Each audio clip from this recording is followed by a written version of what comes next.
Hi friends, welcome back to Sheena's Homestead. If you're new here, I'm Sheena and this is my homestead. I wanted to say hello to you because I have quite a few new subscribers. So I wanted to say welcome to our community and I'm so glad that you're here because we can learn together and I'm really excited about that.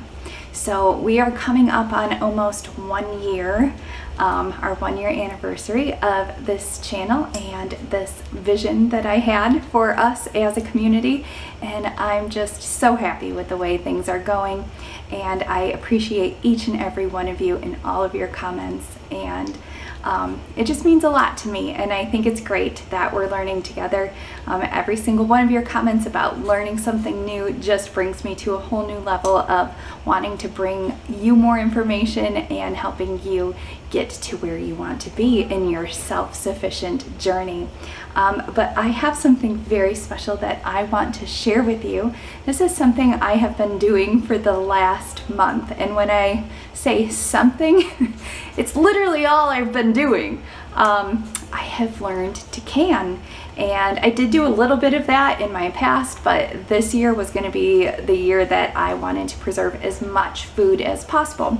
We all know that, you know, things around the world, there's lots of events that happen all the time, and God forbid at some point if we need to rely on ourselves for food, especially in a place like where I live, I don't get a very big growing season, so I really do depend on all the food that is grown from my garden in a year.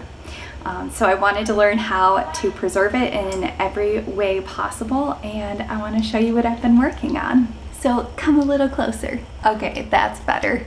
Take a look. Woo. So these are all the things that I have been working on. Now I do have a whole set more downstairs in our basement.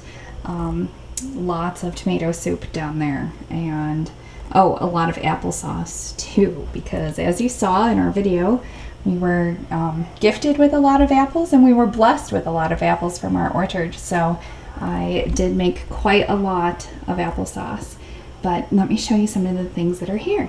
Starting from top to bottom, these are a lot of the things that I have freeze dried. So as you know, I have a freeze dryer, which is such an incredible tool. So we found blueberries on sale at Trader Joe's and we bought as many as we possibly could. So we will be enjoying these for a long time to come. This is zucchini and squash from my garden. So, you know, when your zucchini and squash start coming in, you're literally trying to give them away to everyone you know because so many come at one time. But if you have a freeze dryer, this is an excellent way to preserve them. There are about 8 zucchini in this one jar, so that's quite amazing, and it's light as can be, so I can take it anywhere that I need to. It is great for thickening soups, so instead of adding flour or like tapioca flour, you could very easily use this, and it's added nutrition straight from your garden, straight from the sunshine you harvested this summer. So this is an excellent option. I'll show you a couple more things we've been having fun with in the freeze dryer. Pineapple. Pineapple tends to be the most eaten treat that we have here. And it's such an easy snack to bring with you. I do put oxygen absorbers in the jars, and like if you wanted to keep your freeze-dried goods for, you know, the 20 years that they say you can keep them for, you'd have to put them sealed in a Mylar bag. This I know that we're going to eat quickly, so I have kept it in a jar, and it's in a dark place for the most part. So that is that. We have some nectarines from our tree. Let me show you this. This is probably about 100 tomatoes. Yep. When you freeze dry them, they powder up really easily and they fit right here into this jar. So this is my secret ingredient when I am making tomato soup. It makes anything that you're cooking with tomatoes taste even more tomatoey. But it is definitely the secret ingredient. So you can buy powdered tomatoes on Amazon. I've gotten them from a company I'll link down below. But this year, these are mine, so I am really proud of this. Another thing, so a friend told me, mushrooms go bad in my fridge so often because I forget they're in there and I forget to use them, and then all of a sudden they're mush, and I come across a recipe that has mushrooms in it and I'm like, oh wait, I have mushrooms, and then I go to the fridge and I don't anymore. So I've taken my mushrooms and freeze dried them. This is such an easy way to store them, super efficient. So just take them out and add them to your recipe. And so I did the same thing with corn, and the reason I freeze dried my corn was it was taking up so much space in my freezer, and that was totally cramping my style because I've got full harvest coming in, and I do put things in the freezer until I can get to them with the canning process, and just bags of corn didn't seem efficient. So I took them out, I freeze dried them, and now I have them on my shelf. And I did the same with some peas, you can see, and oh, a couple other things. Rob's mom came across a huge sale on raspberries at Jewel, or no, it wasn't Jewel. It was a small little fruit shop by her house. They were $1 a carton, organic. So that was amazing. She bought me 24 cartons. The kids ate a lot of them, but I freeze dried the rest.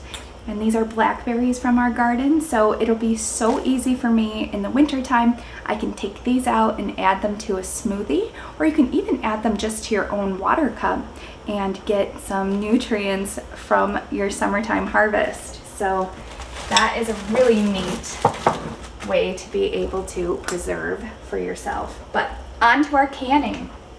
So I had a great year with blackberries this year. So on top of freeze drying, I also froze some so that we can add them to smoothies and stuff. But I made a blackberry jam with jalapenos, and let me tell you, this was awesome. And I saved quite a few, as you can see. We also made blackberry jam together, so the kids enjoy putting that on their toast and their bagels. And then I did water bath, canned some red onions, and these are so delicious. They're so amazing. Put them on tacos, on burgers, and you just add so much flavor, and it's really good. A lot of antioxidants and also good bacteria for your gut. So good way to get those in. The kids love them too, so easy peasy.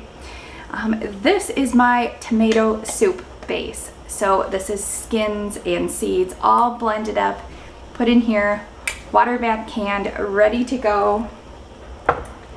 And then you can see my whole area of salsa here. This year I made garden salsa, which is just your traditional salsa with tomatoes, onions, jalapenos, what else? All the good stuff, garlic. And what I'm super proud about is that everything that is in my salsa, especially my garden and my peach salsa, came from my garden. Like, usually I had to, in the past I had to buy my garlic at the store or buy my onions at the store, but this year I grew enough and it was successful enough that I was able to use all my own ingredients. So that just feels like a super accomplishment, and I'm really proud of that. But I also made pineapple peach salsa and varieties of those sorts. And obviously I didn't grow pineapples myself, but I was able to find those at Aldi, and oh my goodness, it's just amazing. So you might ask me, why do I have so much salsa and different kinds? Well, it's not just for eating with chips. I eat salsa in lots of things. We make different recipes with it, and I think it's such a time saver. It's a great food prep item that you can just pull out and have a meal, not instantly. Nothing that's home cooked is fast food, but it's as fast as we possibly can make it. My kids absolutely love when I make brown rice and then we put it in a bowl and we grill some chicken, put that on top, and then we just take a peach salsa or a pineapple salsa and pour that over the top. And you can add a fresh veggie if you want to. It's just perfect. We also use salsa in our chili. If you don't have a favorite chili recipe, please check mine out. I will link it down below. It is the best. But we use salsa in our chili recipe, so I've got that all ready to go. It's one of my kids' favorite winter meals. We do macaroni and cheese with chili on top, and it's just perfection. So as you can see, I've really food prepped for myself quite a bit with the salsa. Oh, and if you have any suggestions for more recipes with salsa, please comment below. I am always trying to find different ways to use all of these goodies. So please comment down below. All right, so next up is our tomato sauce. Now, I bought the machine, the Johnny applesauce maker, works with tomatoes as well. I did not realize how many tomatoes go into one jar of sauce. I mean, this stuff is so precious now that I know how much work and how much tomatoes it takes just to fill a jar like this. So you know that I have the cookie sheets that are oversized, so it's not the traditional cookie sheets. I buy the extra large ones, and I filled those with my Roma tomatoes, onions, and garlic, and there were probably 50 tomatoes per sheet, and it generally equated to one jar of salsa. So, and I didn't get rid of the rest of the stuff. I'm going to freeze dry the dried bits that came out on the other end. We're gonna freeze dry them, powder them up, and we can use those in soups and stuff like I mentioned before, but still, it's a lot of love into this one little jar. So I've got more blackberry jam here. Oh, and we did, okay, so I jarred some jalapenos. These will last forever, and they're so good in so many different recipes. And we also did pickles. So I haven't tried them yet, but we are really excited to try them. We are a pickle loving family. My husband eats them all the time on his burgers, sandwiches, everything. So we're really excited about that. I tried 2 different recipes this year, so I'll let you know which one I like the best. I found one for crispy pickles, and I'm really excited to see if they last the test of time. Okay, so 2 other things that I tried this year were brand new to me. One is grape juice. So these grapes used to be purple. Actually, they were light purple. But what you do is you take 1.5 cups of your grapes, you pour boiling water on the top. If you'd like to add sugar, you can. I think I only added a teaspoon. It called for like 1.5 cups or something, but we don't do that much sugar in this house. So I just put a tiny bit in. We poured the water over the top and water bath canned it. And I'm really excited to try.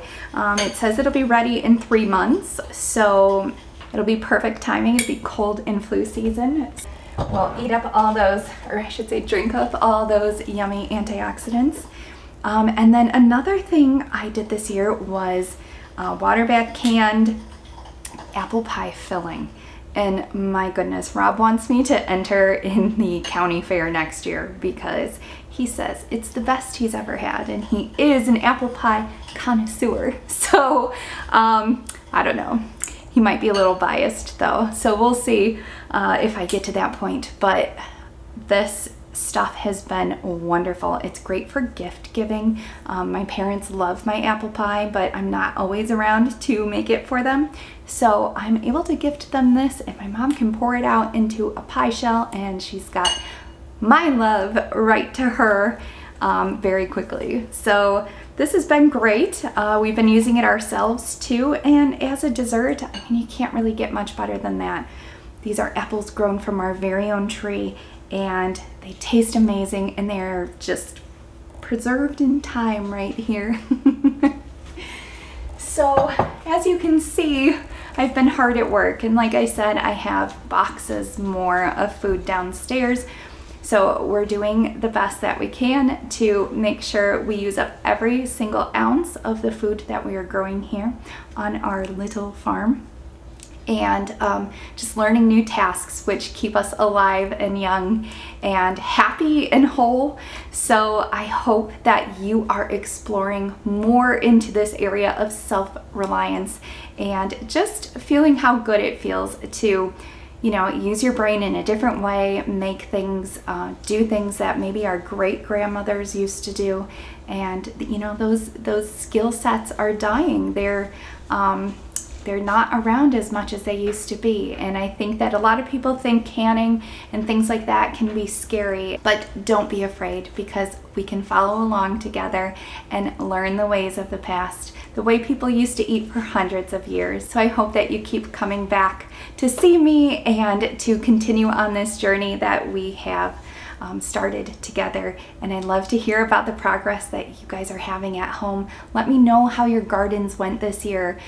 Did you try something new? Did it go well? Did you have some, I'm not going to say failures, because there's no failures in the garden. Everything that we learn is something that is documented for the next year, and we grow on that. So, but what things do you want to try next year? Let me know down in the comments, and I can't wait to see you next time, friends. Thanks for coming along. I hope you enjoyed my little pantry tour of all my canned goods. I just hope you have the best week ever. Goodbye!